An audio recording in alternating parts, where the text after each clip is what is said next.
DC for our first ever live taping of UnDEBTfeated. So excited to host this one for you all on this Giving Tuesday 2023. We've got such a wonderful conversation planned. And as you can see from the setup, it's worth going a little bit of the extra mile given what we're going to be talking about and who I'm talking to. If you are just tuning in, UnDEBTfeated is a show that my team and I launched last month, October 2023, in honor of SLAM, Student Loan Awareness Month. It's an offshoot of the organization that my team and I co-founded in summer of 2020, the Prosperity Project, which is at the center of all things alleviating debt constraint and addressing predatory lending to help set marginalized communities free and up for more financial prosperity. So, as with philanthropy and all things where you're talking about money and stewardship and doing this sort of work, I've gotten a great lesson in real-time lived experience on what it means to interact meaningfully and to truly be charitable, right?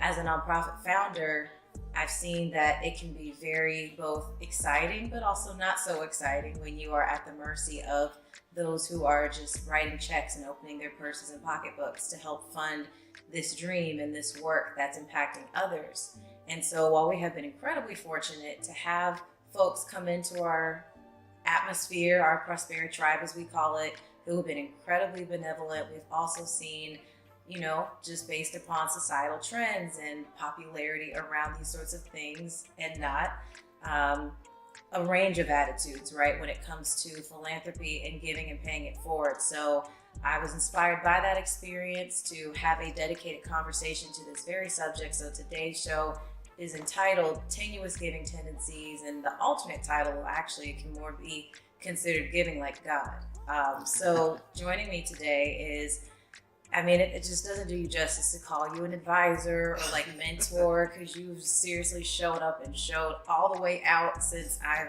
been connected with you. Shout out to our former advisor, Gail Morales, who virtually put us in touch in February, I think, of last year. This woman is more than a mentor and an influencer of TPP's journey, but seriously, someone I always say, I'm like, I want to be like you as I keep growing up, and just been an angel on earth. So pleased to introduce you all to someone who's come behind the scenes of TPP recently to help us really accelerate to new heights and take it to the top, Miss Iris Drayton-Spann. Thanks so much for that wonderful, wonderful introduction, and happy Giving Tuesday to everyone. I'm just so grateful to be here and to share this experience and this journey with Brianna and TPP, and something that I believe in and I hold really close to my heart of living that life of purpose on purpose. So I'm just grateful to be here and to talk about this topic today. It's near and dear to my heart. So welcome the conversation. Welcome the conversation. Absolutely. Well, so to kick it off, we've had so many sidebars, right? Leading up, like officially, unofficially, through team meetings, one-on-one, just about what it takes, right, to live your purpose, and especially in the financial conversation, because in this journey, so it's sort of like, what do they call it? Meta, where it's like reality in reality. Yes. So leading an organization that's about leveling the socioeconomic playing field, but then also growing personally in the same way, and realizing that a big piece of the financial empowerment and revolution conversation that gets left out is what you do to help others with your money. A lot of people always talk about saving, budgeting, putting money to the side, for, rightfully so, for you to be able to enjoy and ball out with if you so choose. But no one ever really talks about their giving philosophy. So how did that become such a big piece of what you value personally? Oh, that's a great question, Brianna. I think it started for me with my family. I come from a family that believed in paying it forward. My mother's passed, and that's all she ever talked about is, what are you living? What are you doing? What are you doing for others? And my father's still here and alive, so grateful for him. And that's what I saw growing up. My family, my mother and father took in relatives, aunts and uncles and cousins, no matter what, no matter where, to help others and uplift others. My mother made food for everyone.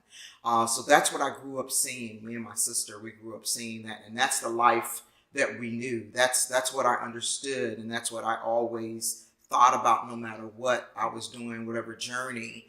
And the older that I got, the more experience, the more work, the more life you've lived, you work, you take care of your bills, you take care of the things that you have to take care of. You take care of savings and retirement. You take care of raising your family and your spouse and your significant other. But for me, it was, but what else am I doing to uplift someone else? If I'm getting all of these blessings, and they truly have been blessings in my life, to be in the spaces I've been in and to have the jobs and the titles and the opportunities and the wonderful places I've worked, and to be at a space and place to say, what am I doing to uplift others? And for me, that's always a part of who I am. That is something that's always in the back of my mind. Is, are you paying it forward? Are you blessing someone else because you've been blessed? And, it's a hard journey. A lot of people have had hard journeys, ups and downs, hardships. Nobody said this was going to be smooth and easy, just living life and going through life. And I've never been one of those people to sit and feel sorry for myself. And I just always believed in, me and my husband raising our family, our son and daughter, that what are you doing for someone else? It could be something small. It could be something small. But what are you doing? Not someone else. It's about you. What are you doing to lift someone else up? And I think that's a vital thing that helps us to be kind, right? To spread joy, and to have gratitude. That's a wonderful story. And I just, to connect that with why that impacts me so deeply. So by contrast, that was not what was modeled to me growing up, right? And I think, unfortunately, what I experienced tends to be the norm, especially in our community, right? Because so many of our predecessors, they didn't come by much. And when they did come into it, you held on to it for dear life. It was a defense and protection mechanism. So I totally give that grace. This is not meant to be a bashing or finger wagging session.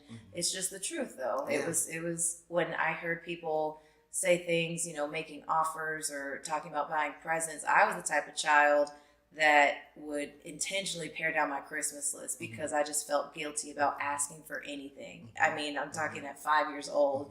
People like, you only want 3 things? Like, and I'm just like, yes, because I just, was just raised not to ever ask. Like, just be grateful for whatever comes to you. Don't negotiate. Don't push back. Don't try to reason. Just take it with a smile and go. And unfortunately, that resonated with me in my financial affairs as I got older, into adulthood, and there wasn't anything to really counteract that until, you and I started having our dialogues, and just, again, the way you've shown up and all the way out for me, for TPP, on too many occasions to count. And that was something that I had to actually unpack as a personality, like just being willing to trust that you were going to make good on your word. Because that was the other thing, is you hear people who promise the moon and the stars, especially, fundraising for a nonprofit, so quick to verbally write checks that never see the light of day, and just trying to figure out how to keep going in light of not having the resources, but then also how to reconcile for that. And so it definitely did, I would say, it impaired my trust for a bit. And so it just, when you were first, making your early contributions, they seem too good to be true. I'm like, okay, this is a great person. She seems really nice, but I just, like, when is the other shoe going to drop? What's the catch? What am I secretly signing myself up for that's not being disclosed? And that was something I've had to, really work to unpack. But obviously with time, I've gone on to see that it is legit, and that, again, it's connected to your deep-rooted philosophy, and that, while it's expressed to me in this org, you also do that for your own family, for people in your corner, for our wonderful videographer who's out here, going out of your way to make this a whole inviting setup. Y'all don't know, but she's got pizza over there in the back, snacks, tea, spoiled through and through. And it truly blows my mind. But also, I would say it's influenced me for how I now can step my game up. And I would love to get more into this topic with you too.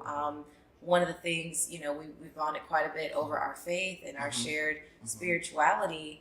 And I can certainly say from my end, what has opened me up to the idea of giving to greater extents is tithing. And that was hard for me because again, like you see people who everyone is so well intentioned around you, but in practice, if people in my that I grew up around did tithe, I didn't know about it. And I usually would hear commentary like, oh, I love the Lord, but he knows that I'm struggling. Like, what money am I going to tithe? But that's kind of the point. And once I started doing that and setting aside my pre-tax 10% every month starting this January, I mean, when I say that he has completely opened the floodgates onto me, and also that taught me that the money we have is really not ours to begin with, right? We're appointed stewards of the money and it flows through us. So my next question is just in terms of, like your faith and how that has, I would assume, guided your philosophy. What worked to help you, I guess, embrace that attitude and to just kind of take those big leaps of faith, like, I'm putting a lot of money down into this, but I'm just going to have faith and trust the process and not, ball my fist up and draw it back at the last minute. Like, how did you psychologically, I guess, get past that roadblock, if it ever was in the way for you? I think for me, I come from a very faith-based family. My parents, faith-based, reverends in my family, lots of church-going people, lots of spiritual people in my family. And, I think it's deep-seated in that. My parents didn't have a lot. I didn't come from money or anything like that. My mother finished high school. My father had to drop out in junior high to help take care of the family. But they always told us to get an education. Me and my sister, it was like that was first and foremost. So when you're growing up in a household where somebody's telling you that you have to give, have faith and be spiritual, get that education, they were laying the groundwork and foundation for us to where we are now. And to be in the positions we are now to do the things we're supposed to do. And that's all I saw my family do was you give, you tithe, you give, and that's going to come back to you. And I think for a lot of people that know me, I have this saying, and I've heard it years ago, so it's not my own, but if you walk around with your fists balled up, you won't receive anything. Amen. But if you open them up, you're going to receive. So for me, giving is about what are you, that hand open so somebody can get what they need. And having the faith to know, I'm not doing this for praise. I'm not doing it for applause. Most people don't know I do it because it's something I do from my heart and something I believe in. And that's part of my faith too, And I do it because I'm blessed. I am truly blessed with the things I've been able to have and the education and the jobs and the travel and the people that I know and all the wonderful people I can call family and friends that are in my circle and my husband and my children. And I'm just so blessed. And for me, it's the thing you do that's right to do is to give. And I do it not expecting anything in return. And that's very important to me too. I don't do things to do it for what I'm going to get. Sure. I do it because it's the right thing to do. And if you have faith and if you're a spiritual person, that's something that you understand. You're not here just for you. You're here for a purpose. And if that time is short, I want to live that time right. I don't want to live my life in vain. And I don't want to live it by taking. Right. What am I giving? So I think that's very important to me too. The spiritual side of myself is, I got to sleep with me and go to sleep with me every day. My husband's there, but I'm going to be answering to me and having those conversations and going, what are you doing with this life that you've been given? And for me, giving is a part of living. It is a part of it. And especially giving to individuals and causes and organizations that are doing something good for society, that are impacting people's lives, that are making a change and making a difference. And that's one of the things I really, really love about TPP too. It is making a difference in people's lives. It's making change happen. That's long-term change for individuals to have the life that they want to live and to lead. So it is. You can't have the fist balled up because you won't be able to receive and you won't be able to give. That is when you live like that. A truly perfect segue. It's like we almost got a telepathic connection because I was about to move more into the avenue of how you've opened up doors for TPP through your giving. So I'm just going to sit here and brag on her. She's just going to hold back and be humble and modest, and I'm not having that because she's just simply done too much for me to bite my tongue. So, I mean, just between outright donations, right, to the org, but also through major favors that she has come through on for me so many times. I think the biggest one that stands out back in the spring. I remember when I first moved here to DC in the wintertime, we had gotten together around February, and February 1st, that was the day I woke up and I saw this super exciting email from the South by Southwest team saying that I had made the cut for the final 5 for the Innovation Awards. So, they had different categories. We made the cut for social impact. And so I feel like a few days later we had brunch and I got to opening up with Auntie Iris, as I call her. And I was like, I can't believe it. I'm so excited. But that means that I'm basically going to have to move to Austin for 2 weeks. Because when you're a finalist, you get a complimentary pass, which cash value is about $2,000. So you want to take advantage if they give that to you for free. And I just knew I had to be there. But where we were as an org financially, I just knew it would have been way, way out of reach, to plunk down that kind of capital for a hotel stay. As justified of an expense as it was, I want to say that across 2 weeks, even a modest rate hotel was somewhere in like the $5K to $6.5K neighborhood, right? So I just mentioned, of course, not asking, just saying, yeah, I hope I can make it happen. And your response was, if you need a hotel, Brianna, let me know. And again, just my conditioning, how I was raised, how I was always kind of ingrained to view the world. I'm like, yeah, that's nice of you to say and all, but yeah, there's no way. And I just thought about it. And then I prayed over it and I said, let me not be foolish and actually take her up on this, since it's a genuine offer. And I know what this could do for us if we were to win.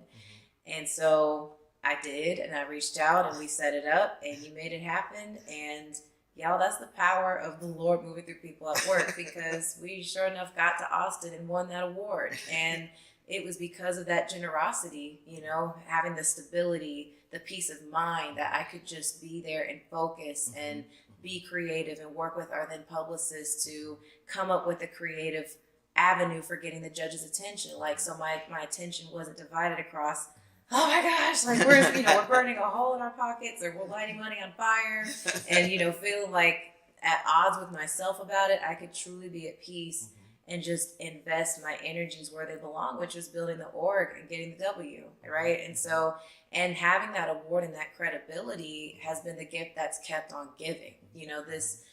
This just is kind of like a show-stopping thing when people hear about it or they see the pictures, because the 35 to Free initiative that won the award is a first of its kind innovation, and it entails both directly allocating funds to relieve debt constraint for inundated Black women, but also train them on finance and career readiness. So just to have that work recognized in such a monumental way, every time I talk about it and we're in the same setting, I'm like, just so y'all know, she's the reason we were able to even win this thing. And so my next question building off of that is, what do you feel like, what would be the pinnacle, I would say, I guess, of your generosity? Because you've already done so many things for us, but just as you continue to look at increasing impact and seeing how it can open doors, what are some of the most extraordinary things that you've witnessed? And then also things that you still do want to be part of your legacy, because it's still being written, right? Oh, that is great. That's such a good question. So I'm gonna stop and drop a few names right now, because I have to say that I didn't do this by myself. This is a path that I've been on because others paved the way for me, and they paid it forward for me. Angela Taylor, B.J. Quinn, who's no longer here with us, Lucy Tanazzini, Jackie Hamp.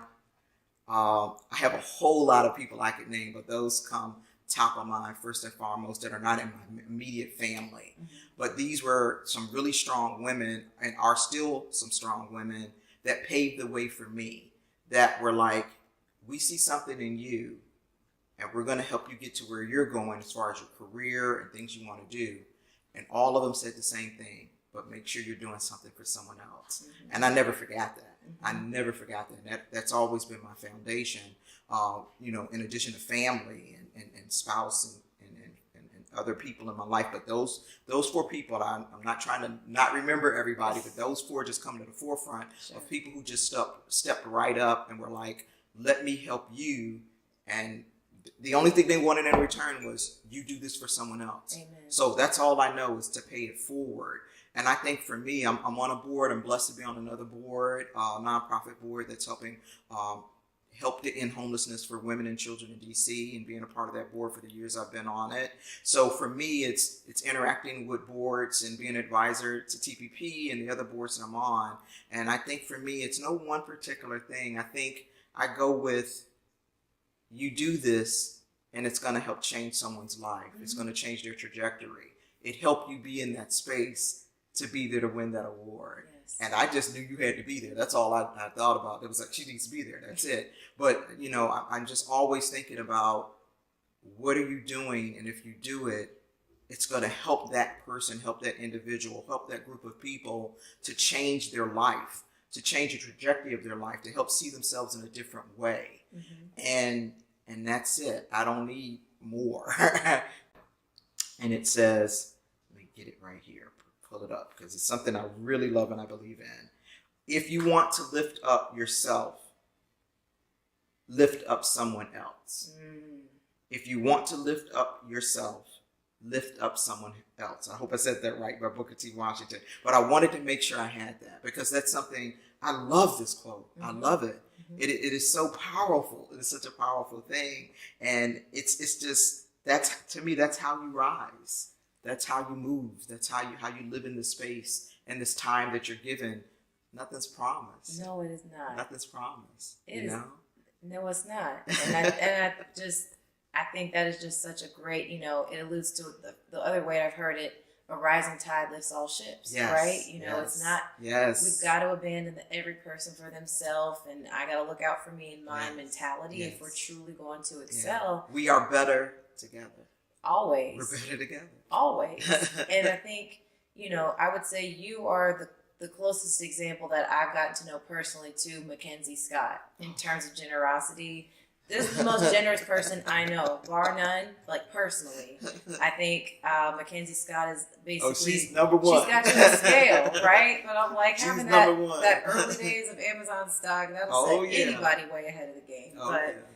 I feel like just giving your level of resources and connections and accessibility, I mean, you do it justice so many times over in terms of letting that flow through you, because I also want to encourage people, just if there's anything you take out of this conversation, give your first fruits, not your scraps, because I think the way we look at it now is, okay, I handle all these things and I'm trying to get caught up on this and I want to pay for that. And then, okay, with the $10 I have left, I might see if I could do something, and just toss that. And don't get me wrong, if that is all that is available to you to pay forward, this is not saying that that's insufficient. It's just make sure that it is something that you prioritize just as much, right? They say when you come into more means, don't just raise your standard of living, also raise your standard of giving. Yes. Because again, we are all appointed stewards of the wealth that we come into that touches our hands. Yes. And I think to build on that and start closing us, I know we could talk about this for like the next 5 hours, but just to show, how you have modeled to me and how you've inspired me. I'm going to focus on that angle because I've also been negatively inspired by an unfortunate interaction with, on the other end of the philanthropic spectrum. And I remember just in my anger at that exchange, I just decided then and there, that's what I do. Anytime I get, something really irks me, I turn it into action. And so I, that day, crafted my 5, I call them giving like God ground rules. So this is, once I am fully living in my purpose in terms of walking in wealth and able to give at this level, but the ground rules that I will hold myself to, having a floor, right, of $1,000 that I have begun starting to build my way up to. Right now it's at 100, and I feel like 1,000, that's just a non-negotiable, because I think once you hit a certain point, it almost is insulting to give less than a certain amount. The second piece is that I give on a monthly basis. So that's part of my monthly stewardship plan. It's just a non-negotiable there too. The timeline is communication. So this is a big thing, working in the field of work I do with TPP And I talk to so many other nonprofit founders who deal with this, of just the ghosting. Yeah. And that's something that people have direct control over. So I decided that in my case, I will issue a gift. I pledge within 30 days of making that verbal commitment, no exceptions. And I think that's just the responsible and respectful thing to do.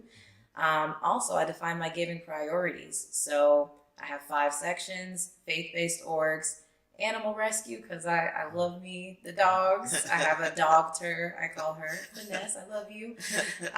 Child trafficking causes, abuse victims, and sustainability. So those are completely in alignment with my core values, and so I just want to pour and flow into those causes as I'm able.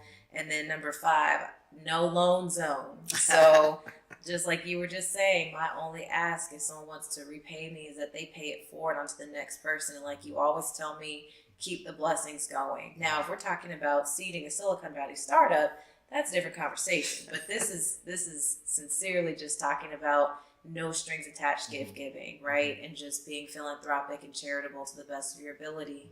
So that brings us literally down to our last minute. I know you've got a lot of pre-holiday prep.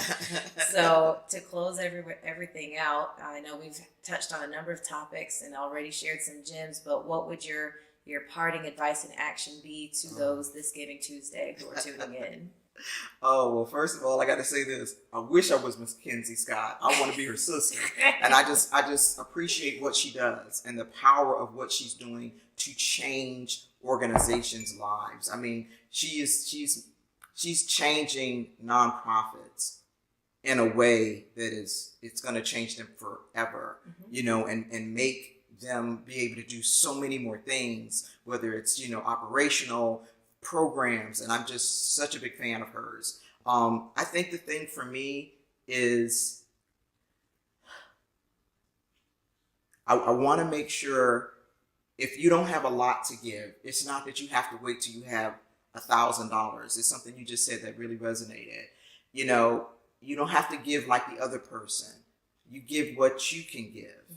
And that's how I look at it. I can't give like Mackenzie Scott. I don't got that kind of money, but I give the way I can give. And I believe in that, that I have to do that. That's a part of who I am, and a part of how I show up in the spaces that I'm in.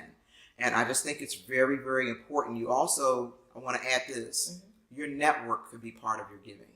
It's not always your finance if you're not in that place to be able to do that, but share your network. I'm a big believer in sharing my network.